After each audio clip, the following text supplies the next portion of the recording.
sociedade só pode adquirir a sua plenitude no momento em que for igualada. Não é possível se ter paz social, se ter uma sociedade em equilíbrio, em progresso, se nós não tivermos igualdade social. E foi a partir desses princípios inseridos na Constituição que nós começamos a marchar para uma nova sociedade.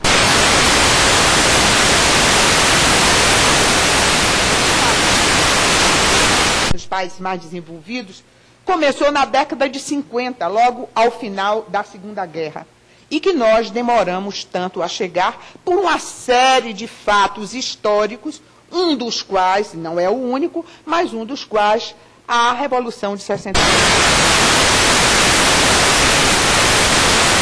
Ao chegar à Constituição de 88, encontrou um país absolutamente elitizado, onde todos os postos de mando e todas as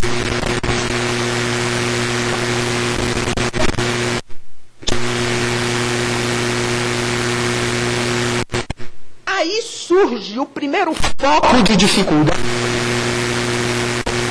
Então, por quê? Porque a corrupção governamental, ela surge não do pé de chinelo. E se nós temos a hegemonia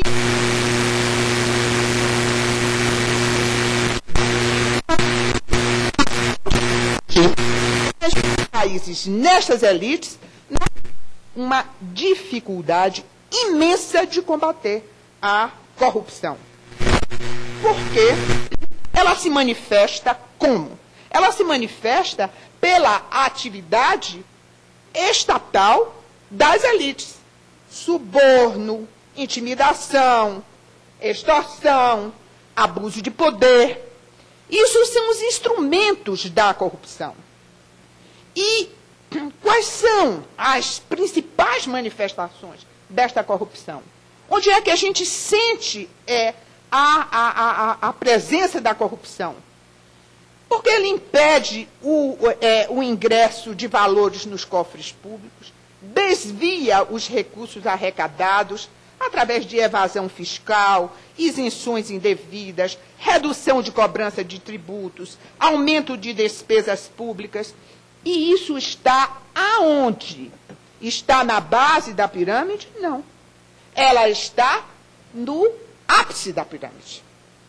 E é exatamente estas questões que nós temos de começar a combater, e começar a combater do ápice da pirâmide. Não adianta polícia, justiça, lei, a lei seca, ou discursos vazios, porque isso não vai resolver o problema da corrupção.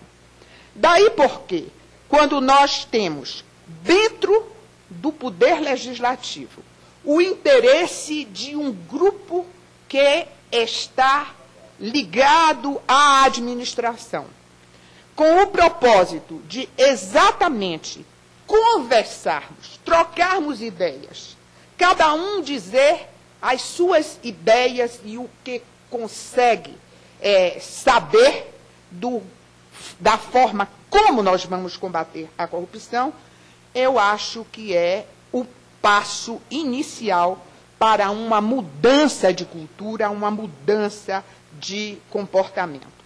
Porque, sem dúvida alguma, a corrupção a responsável pelo primeiro dos males, que é a perda do padrão moral. Nós estamos com o nosso poder, com a nossa ética e a nossa moral extremamente esgarçada. E isso está causando tanto mal que a própria sociedade brasileira começa a dar sinal de exaustão. Já não aguenta mais, né, esse esgarçamento ético, que atenta contra o desenvolvimento do país e necessariamente atenta contra as instituições, o descrédito das instituições e a perda de capacidade do Estado em realizar os seus objetivos. Aí porque nós precisamos, sim, estarmos engajados institucionalmente para, desta forma, nós podermos fazer este enfrentamento, que não é um enfrentamento fácil, é um enfrentamento difícil.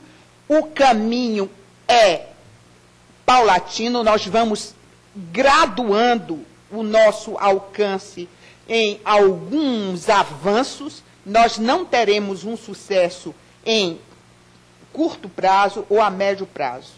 Eu estou convencida que isto é um trabalho de não menos que 2 lustros. Não menos que isso. Porque nós temos ainda uma sociedade com uma perversidade muito grande e com uma falta de conscientização da classe média e até da classe política, porque alguns fazem parte desta sociedade corrompida, mas alguns fazem porque ignoram inteiramente os males e o próprio sentido do que seja corrupção estatal. Por isso mesmo, nós começamos certo, porque nós hoje podemos dizer, e eu sou uma otimista em relação aos aspectos de combate à corrupção, porque eu estou vendo sinais significativos de progresso. Dos primeiros instrumentos de combate à corrupção é a transparência. A transparência é fundamental para qualquer instituição, porque desta forma o povo toma conta, a sociedade civil toma conta. E é por isso mesmo que eu acho fantástico a TV Justiça. A TV Justiça hoje está sendo questionada, muitos questionam a grande exposição que existe em torno da atividade do Supremo Tribunal Federal. E eu digo o seguinte, existem males, mas o bem que a TV Justiça leva para o país é efetivamente muito maior do que qualquer malefício. Por quê? Porque nós estamos sabendo o que é que está fazendo o Supremo Tribunal Federal. O que é que o Supremo Tribunal Federal pensa sobre a sociedade brasileira? E nós estamos acompanhando de perto, estamos verificando que até a linguagem usada pelos ministros do Supremo Tribunal Federal, ela mudou. Ela mudou. Nos primeiros programas, era quase que uma peça de Ariano Suassuna. A gente não entendia, porque era hermética, uma linguagem técnica, uma linguagem formal, onde as pessoas desligavam a televisão. Hoje, diferentemente, os ministros começam a se preocupar com o discurso que é direcionado a quem está sintonizado com a TV Justiça. Isto é um mero exemplo de que eu dou sobre a questão da transparência. Um segundo instrumento de combate à corrupção é a falta de preconceito. Varrer da sociedade brasileira o preconceito. Daí a grande vantagem de toda esta política de cotas, sobre toda esta discussão que se faz a respeito das minorias e que nos leva a repensar a questão da igualdade. Porque nós sempre pensamos em igualdade, mas pensamos a igualdade dentro dos nossos iguais. Nós nunca pensamos a igualdade dentro de uma sociedade que é absolutamente diversificada. E é a partir da falta de preconceito, quando nós nos despimos de alguns juízos antecedentes que nós vamos conseguir um combate à corrupção, porque, para se combater a corrupção, eu tenho de ter consciência de que eu tenho de contribuir para uma sociedade de iguais. Um terceiro instrumento de combate à corrupção é a participação popular. A participação popular é imprescindível. E por que isto?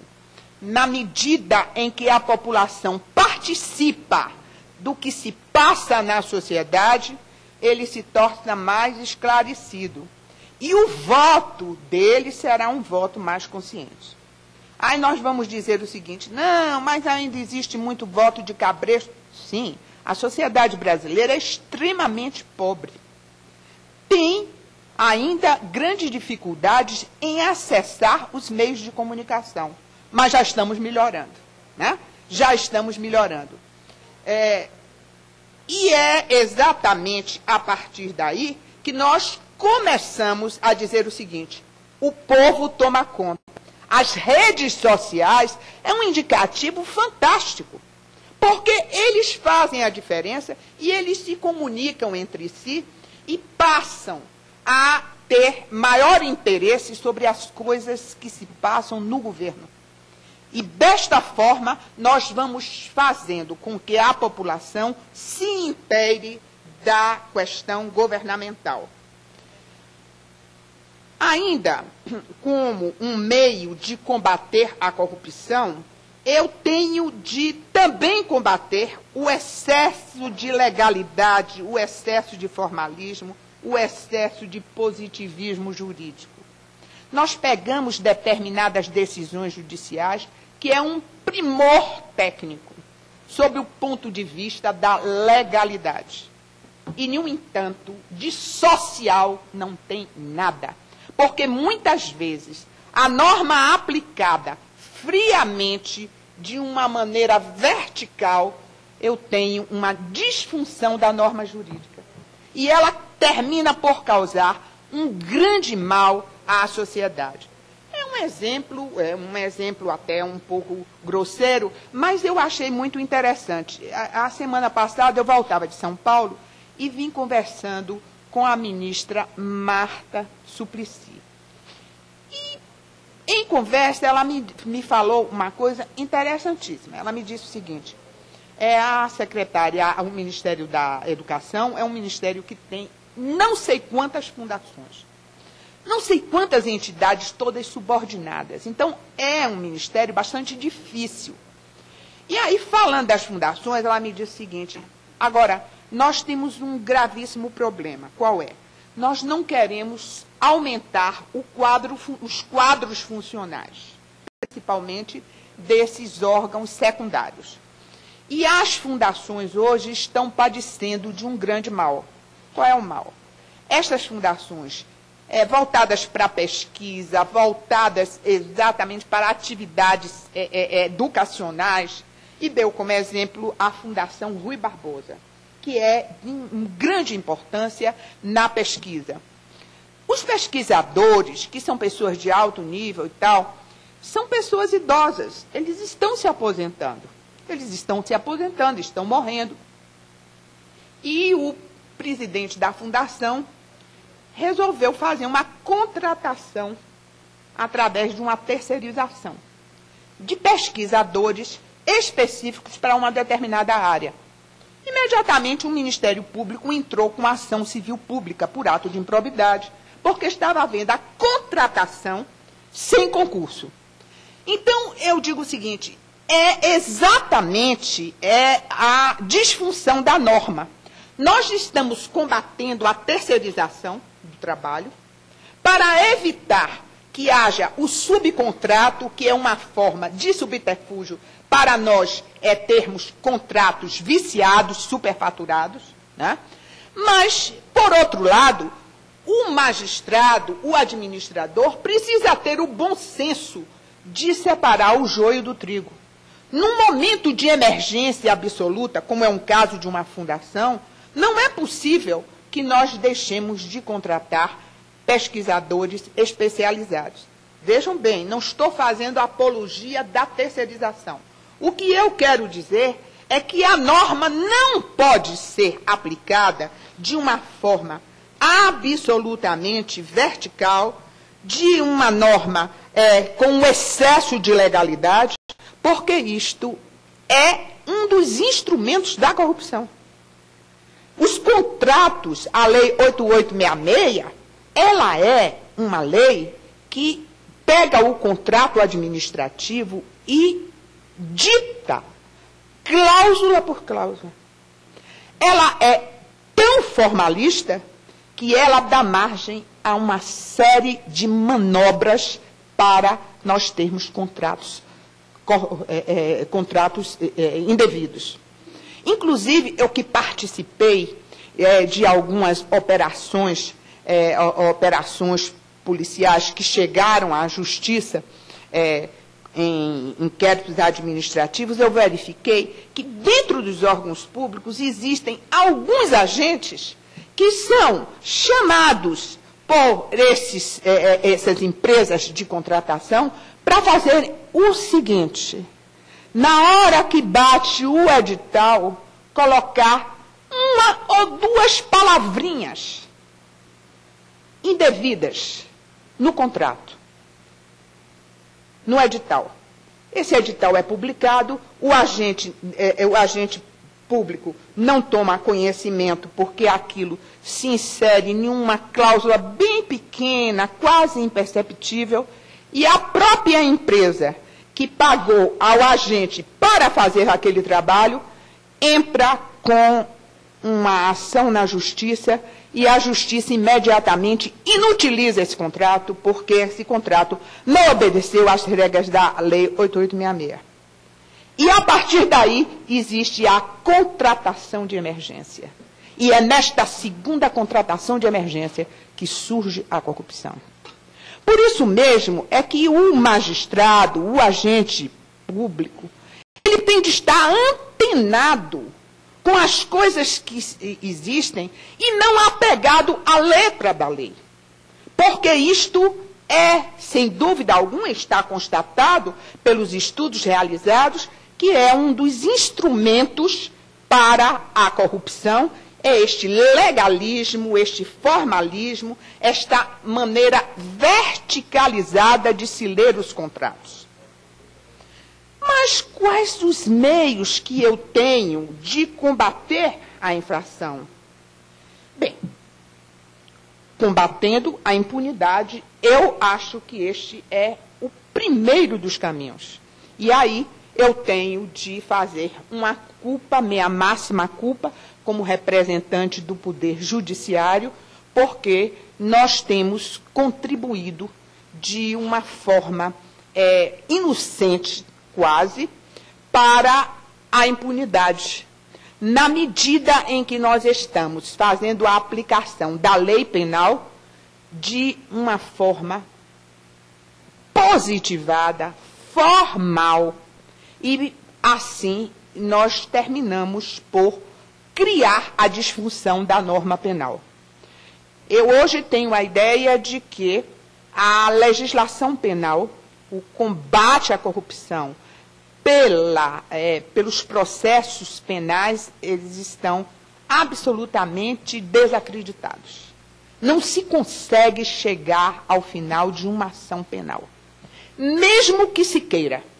Eu, inclusive, que tenho sob a minha jurisdição os processos de competência originária do Superior Tribunal de Justiça, onde são processados os governadores, os conselheiros do Tribunal de Contas, os desembargadores, tomo, às vezes, alguns processos como exemplo, dizendo o seguinte: eu vou pegar, como se diz na gíria, o peão na unha, e eu vou levar este processo até o fim. Não consigo. Porque sempre surge um impasse, alguma coisa, uma legislação, uma jurisprudência, e desta forma nós pecamos porque a ação penal ela está sendo insuficiente como instrumento de combate à corrupção. Graças a Deus, nós temos a ação civil pública por ato de improbidade. É por aí que nós estamos pegando. É por aí que nós estamos fazendo o combate a alguns agentes políticos e a alguns agentes públicos. O Supremo Tribunal Federal, embora tenha vacilado um pouco na questão da competência e da adequabilidade da ação de improbidade no combate aos agentes políticos, terminou por entender possível a aplicação desta norma, que é o grande aliado, a grande aliada do Ministério Público no combate à corrupção. A participação popular nas estruturas burocratizadas é também, sem dúvida alguma, um instrumento, mas o maior dos instrumentos é a educação. Uma educação cívica, uma educação voltada para as instituições, que, lamentavelmente, nós deixamos à deriva. Eu, que tenho 67 anos, eu me lembro que na minha escola não se falava em militar, não se falava em nada disso. Mas na minha escola, todo dia, nós nos reuníamos para cantar o hino nacional, o hino à bandeira, o hino à independência, que era o primeiro contato que eu, pequenininha, eu tomei conhecimento do que fosse pátria. É a bandeira que era hasteada, era o hino que era cantado, todo mundo tinha de saber o hino, e é por aí que a gente começa a se preocupar, de tal forma que eu hoje, depois de 67 anos, eu me emociono com o hastear da bandeira, eu me emociono com o cantar do hino nacional, porque é alguma coisa que fica. E isso é que é educação. Nós, aos poucos, vamos inserindo a nossa permanência na pátria como partícipe desta pátria, como partícipe desta sociedade. Eu não sou um convidado de pedra, onde eu vejo as coisas acontecerem no mundo político e digo o seguinte: não é comigo, é com eles que são políticos. Não! Eu faço parte deste mundo e eu tenho de participar, de me inserir neste contexto, porque a pátria é minha, o Estado é meu.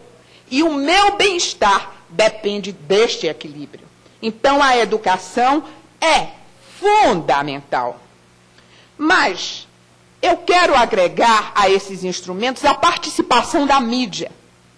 A mídia tem um papel fundamental, porque as coisas que se passam intramuros, a população fica sem saber. E quem é que dá o sinal de perigo para as coisas que estão acontecendo na instituição? É a mídia. A boa imprensa, que faz com que haja a propagação e a multiplicação desta participação popular. E, por fim, o controle da gestão. Daí a importância que se tem dos órgãos de controle que sempre existiram. Eu fui fazer uma pesquisa sobre o Tribunal de Contas no país e fiquei impressionada, porque o Tribunal de Contas é bastante antigo. Mas o que é que falta? Atuação. Nós tínhamos órgãos formais de controle. Órgãos que, quando começam a funcionar, começam a contrariar. E é exatamente aí é que entra a grande vantagem de nós termos hoje um órgão que foi criado e está situado dentro do organograma, dentro do Ministério da Justiça, que é a ENCLA, para fazer com que haja a ligação, a interligação de todos esses órgãos, inclusive dos órgãos de controle, para eles começarem a se intercomunicar e se fortalecer. Ninguém é forte sozinho. Nós precisamos, portanto, desta ideia de que é com a união dos órgãos de controle, que nós podemos fazer a diferença. Daí porque eu louvo este órgão, que é um órgão relativamente novo, surgido com a necessidade. Interessante, o Brasil é um país bastante peculiar.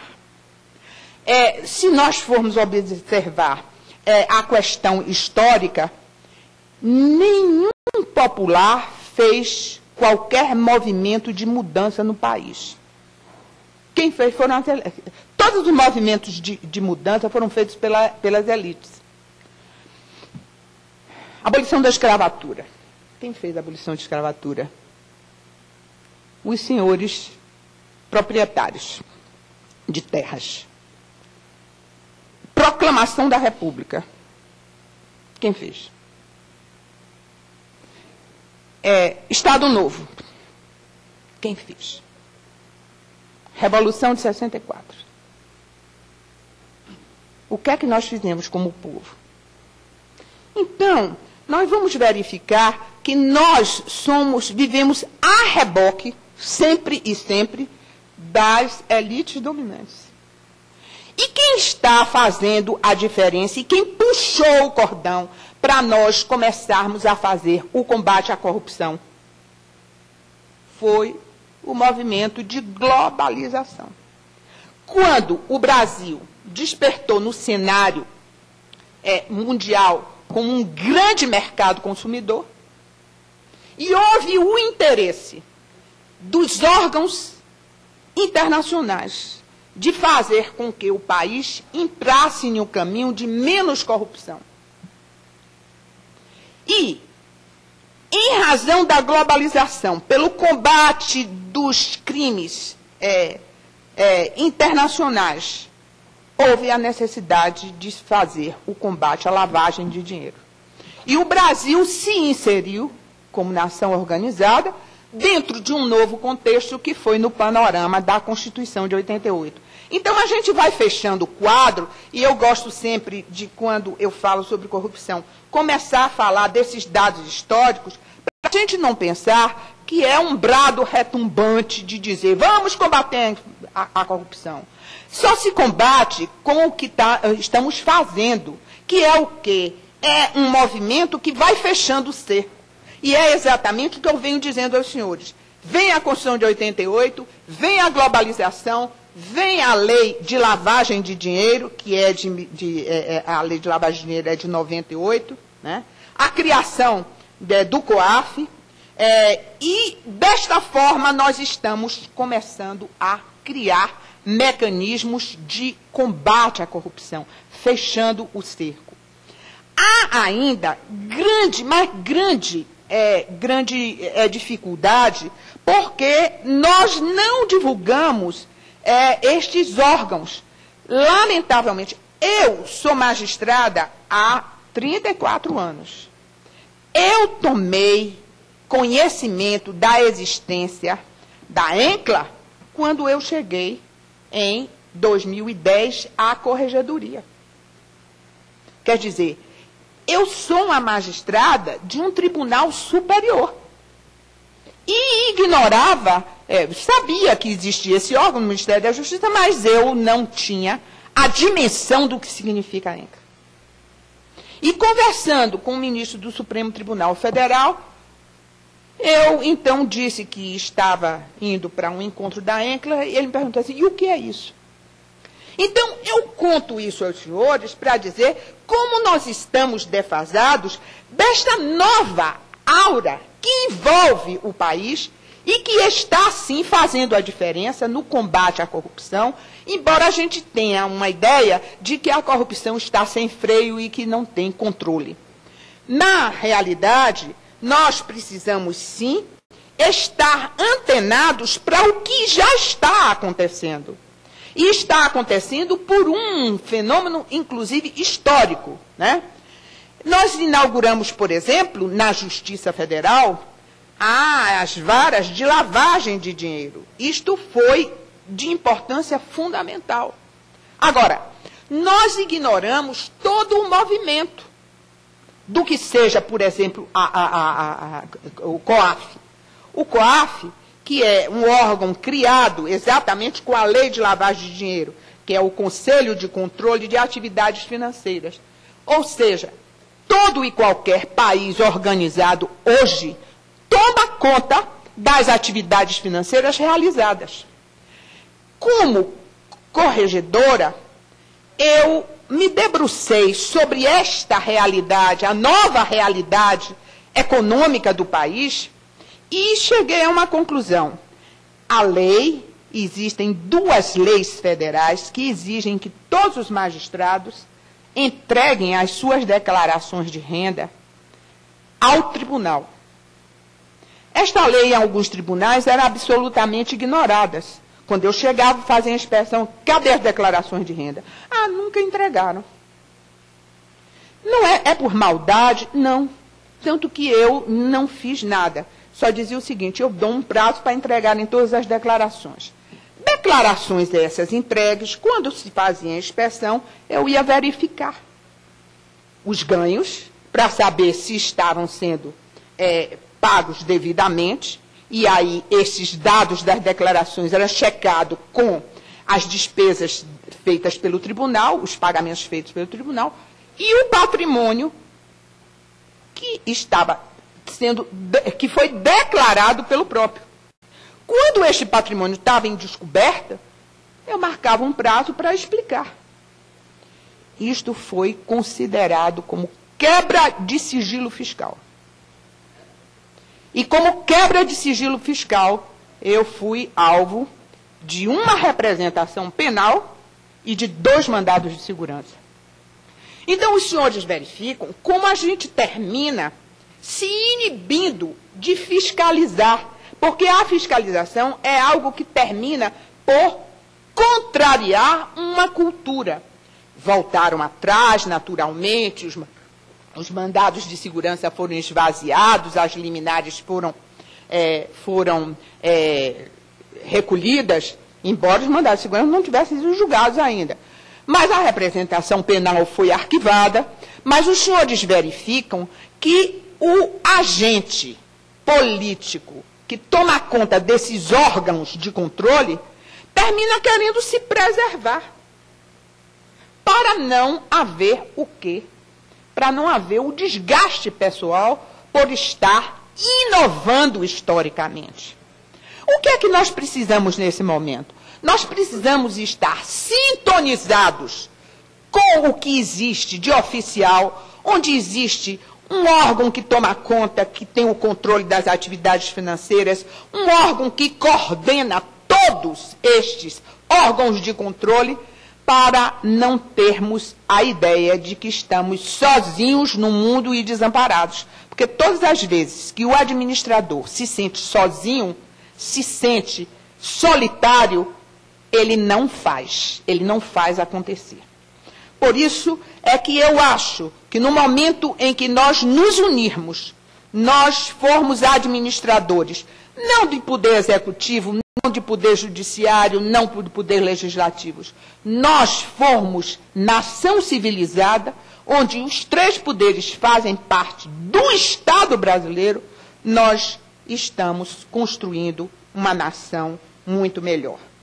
Por isso mesmo, eu louvo a atividade dos senhores, louvo a criação da ENCLA e, neste combate à ineficiência e à burocracia estatal, que são os focos maiores de corrupção, eu digo aos senhores que eu vejo uma luz no fundo do túnel.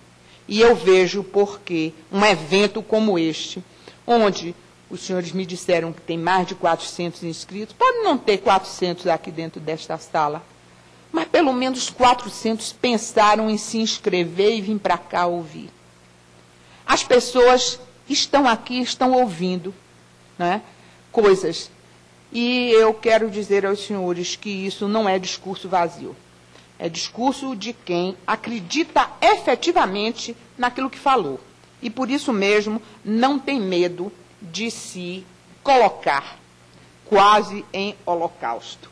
E digo aos senhores que isso não é absolutamente invulgar. e isso não é absolutamente equivocado, porque o povo brasileiro está atento. E, no momento, eu considero o maior fenômeno nos últimos anos o que aconteceu com o Conselho Nacional de Justiça. Quando o povo brasileiro foi chamado pela mídia, através de editoriais, através de escritos, através de artigos que os juristas escreveram, e eles foram solidários com o Conselho Nacional de Justiça, a ponto de hoje um motorista de táxi, um empregado de edifício, uma empregada doméstica falar de CNJ sem nem sequer saber o que significava da CNJ. Mas fala do CNJ. Sabe que é um órgão onde o cidadão pode recorrer para diminuir a injustiça de uma justiça que não está fazendo justiça. Portanto, senhores, o meu discurso não é um discurso vazio, é um discurso de quem acredita, dentro de um idealismo que é absolutamente realista. Agradeço a participação. Diria que eu não poderia faltar a este momento para testemunhar isto, quando os senhores estão participando do primeiro seminário sobre combate à corrupção, com boas práticas de administração dentro do poder legislativo. Muito obrigada.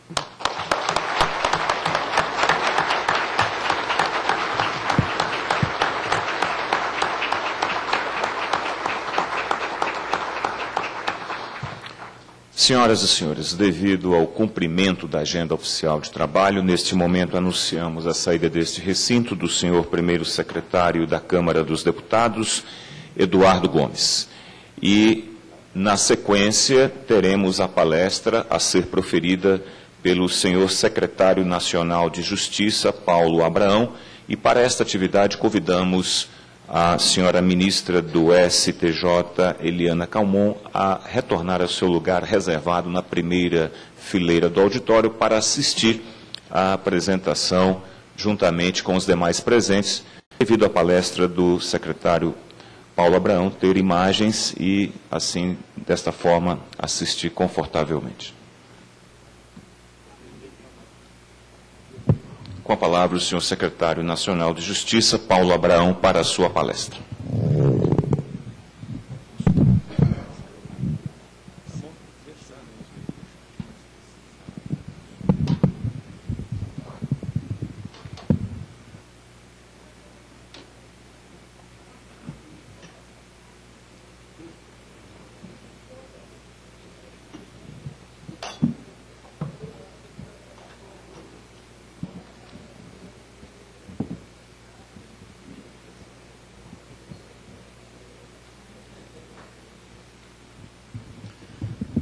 Bom, eu, na verdade, poderia iniciar minha conferência e resumi-la pela simples afirmação de que eu assino embaixo integralmente em torno daquilo que a ministra Eliana Calmon acabou de dizer.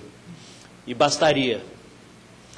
Mas então eu vou aproveitar a boa provocação que ela fez para que nós pudéssemos refletir a respeito do desconhecimento em torno da Estratégia Nacional de Combate à Corrupção e à Lavagem de Dinheiro, a ENCLA. E como ela tem criado ao longo do tempo um conjunto de mecanismos que tem empoderado os atores da sociedade civil e os atores da administração pública, que tem dedicado a sua vida para a construção de um novo paradigma para a nossa sociedade, para a nossa administração, externalizando para vocês um pouco de um breve balanço dessa atuação da ENCLA. Porque esse ano nós completamos 10 anos de atuação dessa estratégia. É sintomático que ainda haja profundo desconhecimento em relação às suas iniciativas. Me parece que a melhor contribuição que que nós poderíamos dar nesse instante é a de socializar esse conhecimento, é a de permitir que todos possam ter capacidade e oportunidade de contribuir nesse importante movimento que reúne diferentes órgãos, diferentes atores e que vão, pouco a pouco, agregando um novo capítulo a um livro que vem sendo escrito de forma conjunta por diferentes atores nesses últimos 10 anos.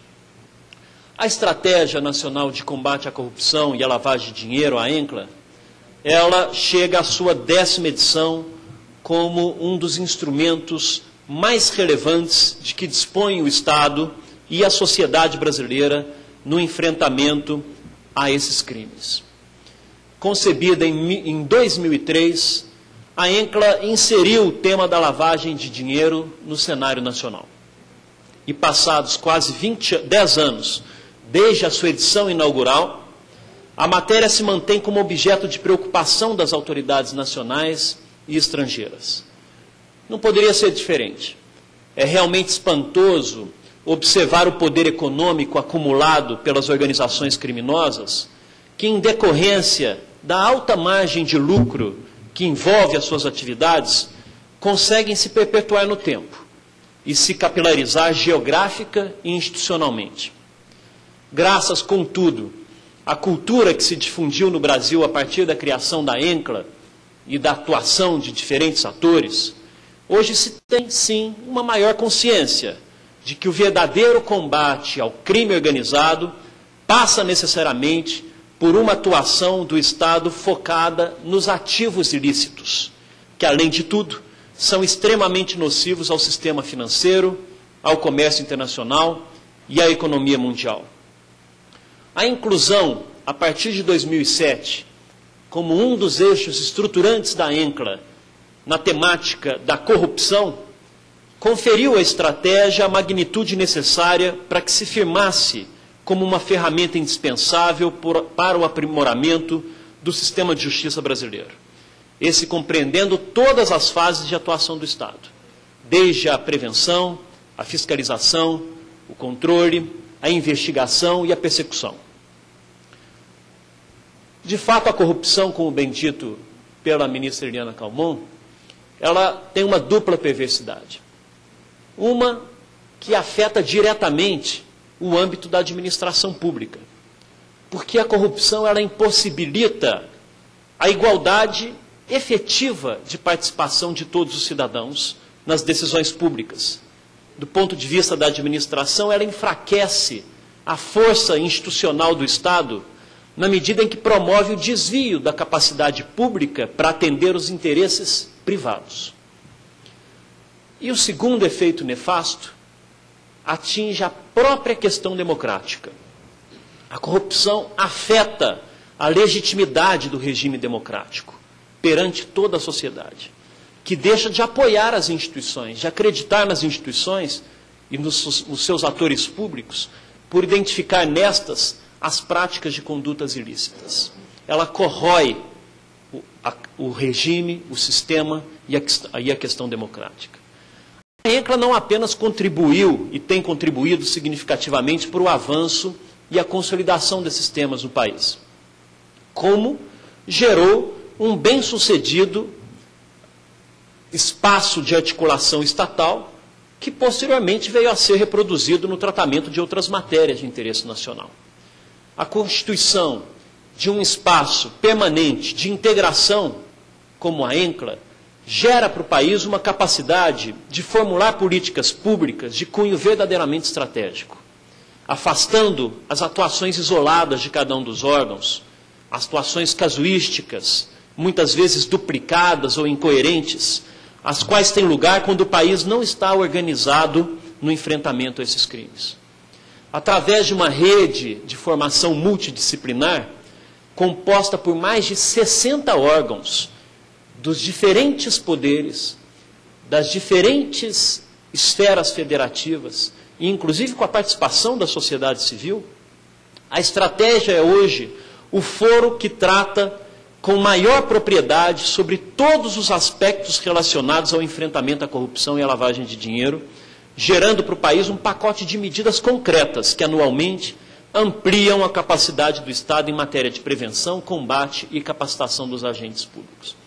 Eu costumo dizer que eu acho que não existe, dentro da estrutura da República Brasileira, um foro igual à ENCLA, onde sentam numa mesma mesa representantes de 60 organizações diferentes, do Ministério Público, da Advocacia da União, do Poder Judiciário, do Poder Executivo, da sociedade civil, dos estados, dos municípios, em todas as suas, e todos os órgãos que de algum modo atuam na ampliação da transparência e no princípio da publicidade na administração pública.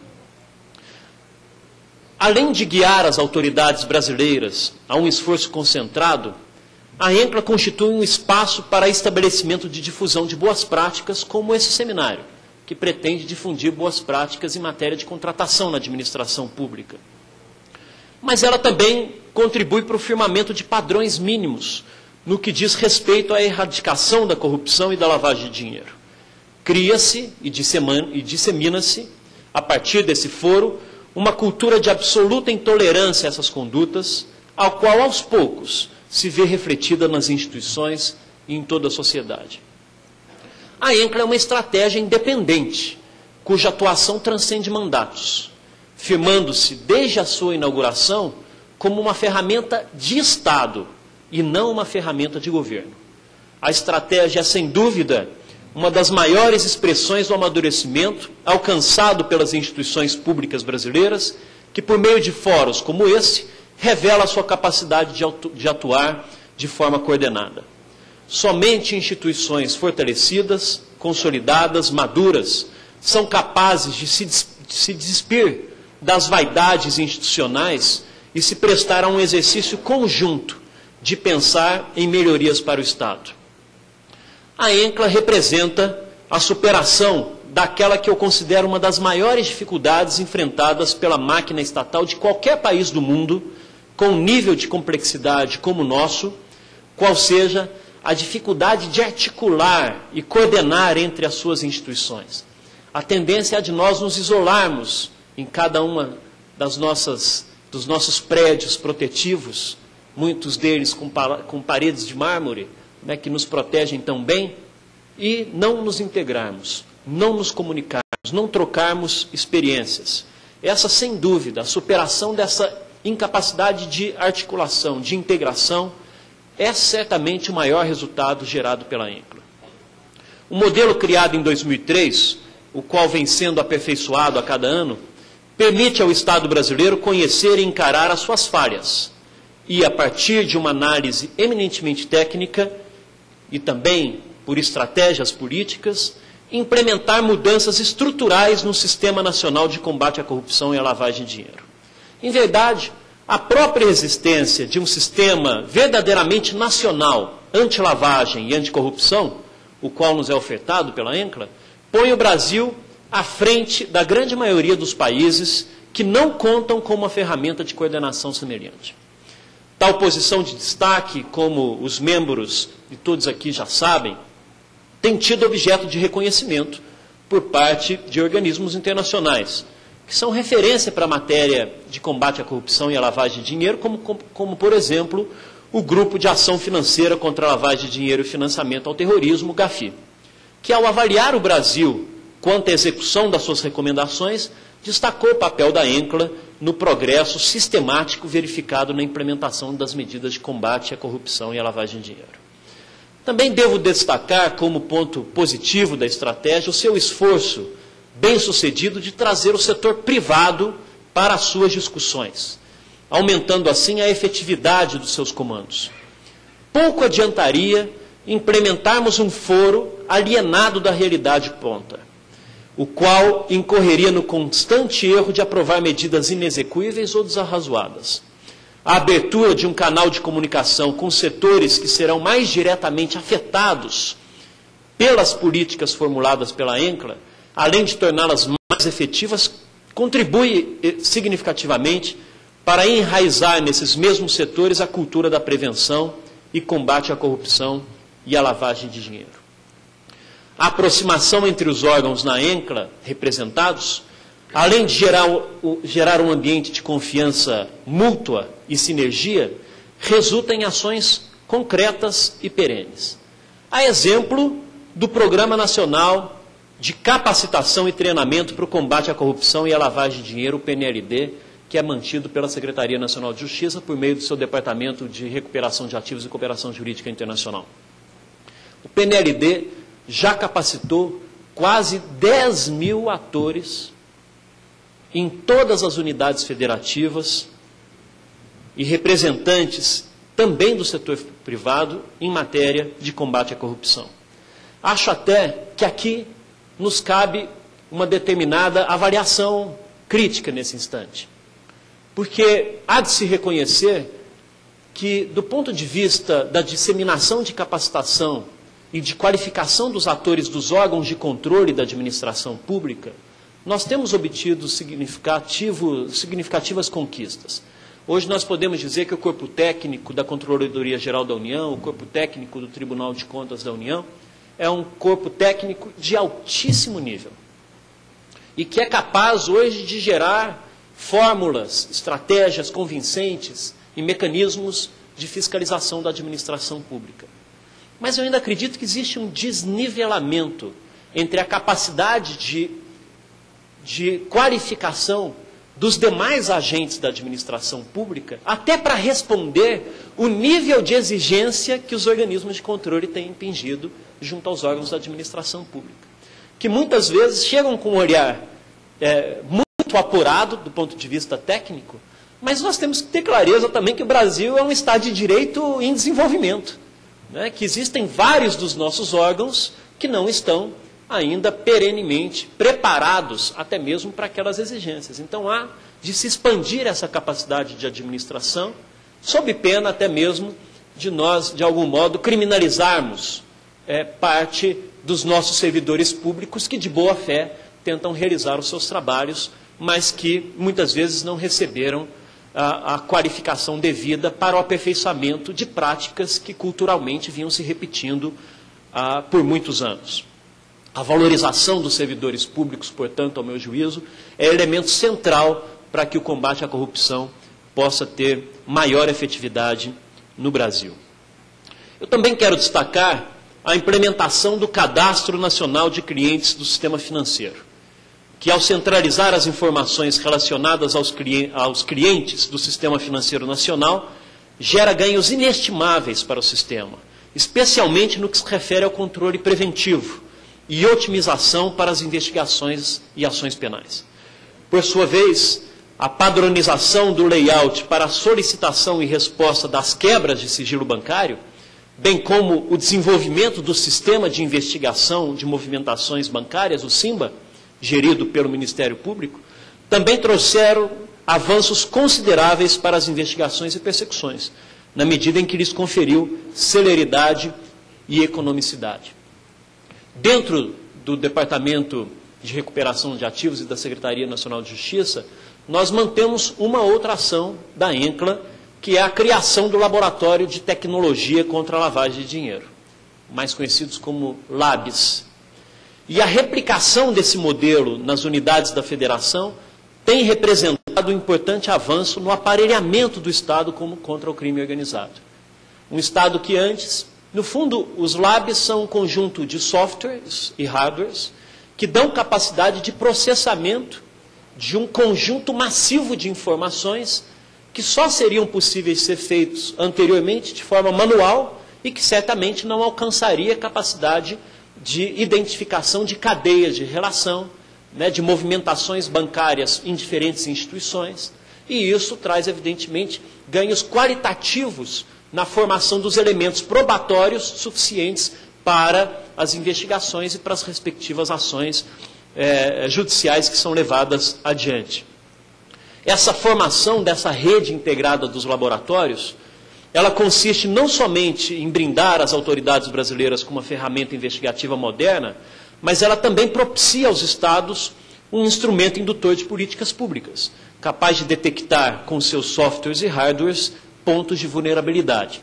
Nós Já temos hoje 16 laboratórios implementados, em parcerias com secretarias estaduais de segurança e com a Polícia Civil e ministérios públicos de alguns estados, e até dezembro serão criados mais 8 novos laboratórios. A nossa projeção é a de chegar até o final de 2014 com todo o Brasil tendo todo o Brasil com instalações do laboratório contra a lavagem de dinheiro.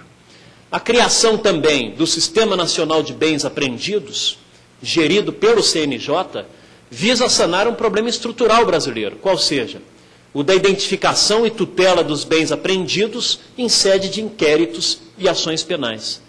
O Brasil avança a passos largos no reconhecimento de que o verdadeiro combate ao crime organizado passa por uma atuação do Estado focada no patrimônio ilícito das organizações criminosas.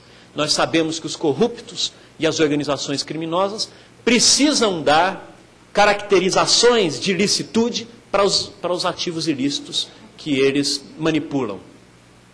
E quando o Estado é capaz de atingir a capacidade de financiamento das organizações criminosas, o que de fato nós estamos fazendo é desestruturando essas organizações criminosas. Ao mesmo tempo, aumentando o risco, né, e encarecendo a prática desses crimes. E mais, de algum modo, ainda tem um efeito positivo, porque alguns desses bens que têm sido recuperados, por sua vez, têm sido utilizados e reinseridos para as estruturas de combate à corrupção e ampliando a capacidade do Estado em enfrentar esses respectivos crimes. Então, nós temos aqui uma sinergia positiva no fundo, essa clareza que precisa estar presente em todos os atores, de que, estrategicamente dizendo, o fundamental é atingir a capacidade de financiamento do crime organizado, pois, afinal de contas, às vezes nós despendemos tantos recursos públicos para combater os efeitos do crime organizado, sendo que teríamos maior capacidade de atingir as causas e o início desse crime organizado. A própria aprovação da Lei 9.613, em 98, e os esforços da própria INCLA em aprimorar essa legislação, como aconteceu recentemente, são a maior prova de que as autoridades brasileiras estão cientes da imprescindibilidade de se instalar no país uma dinâmica de persecução voltada para o corte dos fluxos financeiros das organizações criminosas.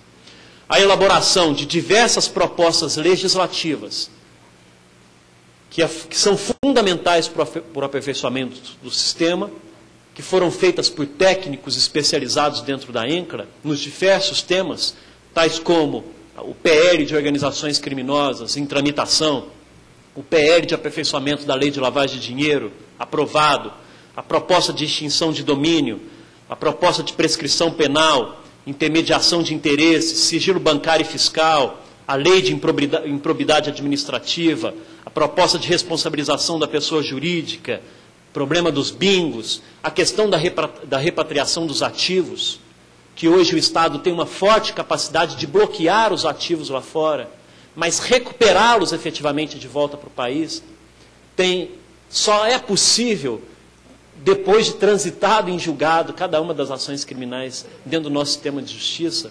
E algumas dessas ações criminais têm demorado 10 anos para serem realmente finalizadas, o que impede que o Estado consiga, nos países de destino final desses ativos ilícitos, o retorno desse patrimônio público de volta para o Tesouro Nacional. E mais, eu até gostaria de destacar que, do ponto de vista das reformas legislativas, não basta um conjunto de aperfeiçoamento normativo do ponto de vista da técnica e da capacidade do Estado no combate à corrupção. Nós precisamos avançar também, e acho que a estratégia até precisa internalizar melhor essa consciência, de que ela também tem que ser agente indutora da ampliação dos projetos de lei que concernem a ampliação de direitos de cidadania. Porque também o crime organizado atua utilizando-se de uma massa de manobra, né, de cidadãos em vulnerabilidade. E podemos citar aqui 2 exemplos concretos, como é a situação dos migrantes. Nós temos dentro dessa casa uma proposta em tramitação de um novo Estatuto dos Estrangeiros. Queremos, inclusive, nesse instante, que esse Estatuto dos Estrangeiros seja transformado num marco jurídico de uma lei efetiva de migrações. Porque cada vez mais, quanto mais nós tivermos estrangeiros dentro do território nacional, não documentados e não regularizados, mais nós os entregamos à marginalidade, mais nós os entregamos a serem instrumentos das organizações criminosas na replicação da invisibilidade das suas ações. Então, a necessidade de ampliarmos os direitos dos estrangeiros dentro do Brasil, a necessidade de nós aprovarmos uma lei que enfrente as lacunas jurídicas sobre o enfrentamento ao tráfico de pessoas, ou seja, a ampliação dos marcos jurídicos que ampliam os direitos de cidadania, eles são fundamentais para que o país não permita que as organizações criminosas utilizem-se de parcela da sociedade que é jogada à exclusão social por não terem direitos, por serem considerados subcidadãos, utilizarem e instrumentalizarem as suas vidas e depois descartarem gratuitamente quando já atingidos os seus respectivos objetivos. A implementação das delegacias especializadas em crimes financeiros, no âmbito dos departamentos da Polícia Federal, também contribui positivamente para a especialização das autoridades investigativas no corte dos fluxos financeiros das organizações criminosas. Do mesmo modo, a estruturação do Grupo Nacional de Combate às Organizações Criminosas no âmbito dos Ministérios Públicos Estaduais. Dentro do Ministério da Justiça, também criamos o Cadastro Nacional das Entidades Sociais, sob gestão do Departamento de Justiça e da Secretaria Nacional de Justiça, atende aos pressupostos de publicidade, transparência e controle social, disponibilizando para toda a sociedade brasileira o cadastro das ONGs, das OCIPs, das entidades públicas de utilidade pública federal, para que as pessoas possam verificar e fiscalizar diretamente a atuação dessas organizações, que também, por vezes, são instrumentalizadas para fins de corrupção. O fomento à criação de outros cadastros, também realizados dentro da ENCLA, como o cadastro de entidades inidôneas e suspeitas, na CGU, o Cadastro Nacional de Condenações Cíveis por Ato de Improbidade Administrativa, no CNJ, resultou em ferramentas que são referência para a atuação dos órgãos de administração pública. E assim nós podemos citar várias outras iniciativas que foram criadas nesses últimos 10 anos, e aqui eu estou cumprindo o desafio que a ministra nos deu de difundir o que a ENCLA tem feito ao longo desse tempo, e mais, apontar o quão mais coisas podem ser feitas. Nós podemos citar várias outras ações concretas e perenes, também articuladas dentro da ENCLA. A criação do rol eletrônico de culpados da Justiça Federal, a definição de pessoas politicamente expostas, a regulamentação das obrigações do sistema financeiro em relação a essas pessoas politicamente expostas, a consolidação de uma autoridade central para a cooperação jurídica internacional, vinculada ao Ministério da Justiça, a regulamentação da aquisição e utilização de cartões bancários pré-pagos ou similares para fins de prevenção de ativos ilícitos e identificação de movimentações financeiras suspeitas, a criação da WICLA, que é a enciclopédia WIC, de combate à lavagem de dinheiro e corrupção, que também constitui um importante mecanismo de difusão de conhecimentos. Ou seja, apesar desses inúmeros resultados gerados pela ENCLA nesses últimos anos, não se pode parar de refletir sobre formas de lhe conferir uma maior efetividade. Pensando nisso, na sua última plenária, que aconteceu na cidade de Bento Gonçalves, se decidiu alterar um pouco a dinâmica de funcionamento dessa estratégia. Alguns aspectos estruturais dela, aos quais resultaram em um gabinete de gestão integrada mais atuante, cujas atribuições passaram a compreender o acompanhamento mais direto da execução das ações, bem como o planejamento e a propositura de ações futuras. Aqui há uma demonstração de como a ENCLA se estrutura. Para finalizar, se criou um grupo de gestão integrada, composto de diferentes órgãos, que fazem reuniões periódicas. Só no ano passado foram mais de 70 reuniões desse grupo de atores que tem se dedicado a essas questões, que tem procurado monitorar a implementação da estratégia nacional a cada ano, né? Promover eventuais ajustes e adequações e estudar cenários a partir dos pontos de vulnerabilidade para se aperfeiçoar o sistema. Basicamente, então, a ENCLA funciona a partir dessa estrutura. Existe uma reunião plenária anual, no final de cada um dos anos, onde estão sentados cada uma dessas autoridades. Na reunião plenária se procura reunir a autoridade máxima desses órgãos, e lá é firmado um plano estratégico, que, por sua vez, o Grupo de Gestão Integrado, o GGI, periodicamente elabora um plano tático e, se for necessário, cria grupos de trabalhos específicos, eventualmente para elaborar um projeto de lei, eventualmente para elaborar um novo sistema, e esses grupos de trabalho têm também o seu próprio plano operacional. Ao longo de 2011, sob essa nova estrutura, foram realizadas mais de 70 reuniões do GGI e dos grupos de trabalho estruturados em torno de cada ação. O GGI se reuniu bimestralmente e esse acompanhamento de perto do andamento das ações tem trazido bons resultados, não só pela ampliação dos debates, mas também pela efetividade dos resultados. Todas essas conquistas, contudo, só foram possíveis graças ao comprometimento dos órgãos participantes, e em especial a dedicação de cada um de seus representantes, e esse reconhecimento precisa ser feito. Em especial a dedicação dos servidores públicos que lá fazem parte, que além das suas atribuições rotineiras nos seus respectivos órgãos, dedicam seu tempo para trabalhar por uma sociedade mais justa. São representantes do Estado que, muito acertadamente, não se contentaram em ser espectadores e optaram por ajudar a construir a história brasileira. Eu, sinceramente, acredito que nós estamos diante de uma mudança cultural no Brasil. Há muito pouco tempo atrás, a sociedade brasileira, talvez até de alguma forma influenciada pelos grandes antropólogos que descreveram o povo brasileiro como um povo cordial, não afeito a conflitos, pacífico, incapaz de lutar pelos seus próprios direitos, de conquistar as principais mudanças da sua própria história, nós vivíamos um paradigma social constitutivo da nossa identidade nacional, que era muito calcado no paradigma do esquecimento, da cultura do sigilo, e que, consequentemente, gera um ambiente de profunda impunidade, porque quando não se conhece os erros, quando não se conhece as violações, quando não há capacidade do Estado de se articular em torno delas, a impunidade é que vigora. E acho que nós estamos vivendo uma mudança cultural, a construção de um novo paradigma no Brasil, que é gradativo, evidentemente, muita coisa precisa ser feita, e penso que esse novo paradigma é calcado